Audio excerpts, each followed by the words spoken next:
for me, it's all about the creativity and the innovation.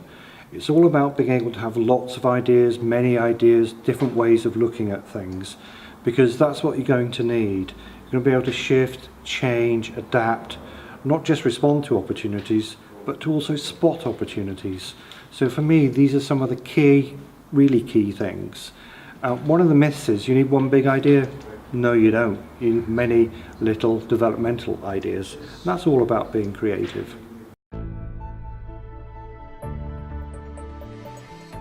If we're looking at what we want to achieve in terms of student learning, we could look at it under two eyes. We call these implementation and innovation.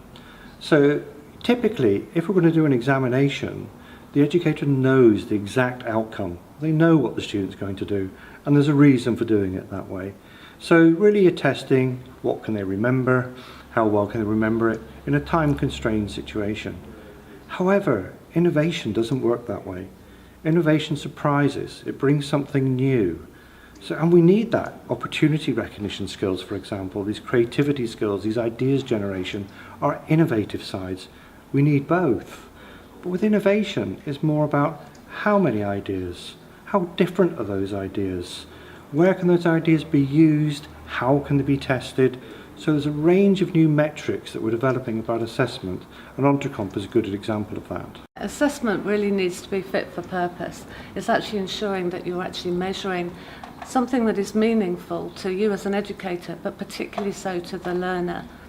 So that assessment becomes an integral part of the learning, not a standalone aspect. So the assessment actually feeds into the whole process.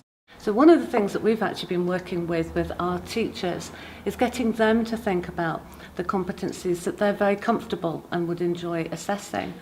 Because one myth as well is that one educator can actually deliver the full curriculum and the full range of competencies. We can also learn a lot about the various practices from business and have a look at how they can be transferred into education.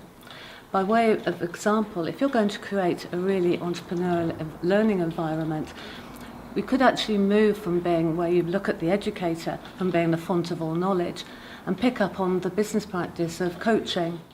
Another myth is that it's all about business startup.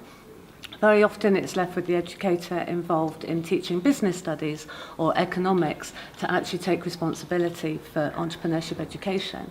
Entrepreneurship is a lot more than just business startup. It can ultimately lead to business startup, but that isn't the focal point. What can schools learn from universities? Well, obviously universities do a lot of research, they look into things, they test, they challenge. Very curious places, they're always trying to find out different ways of doing things. So schools can certainly look at the way that educators and researchers work in universities. That's a useful helping point.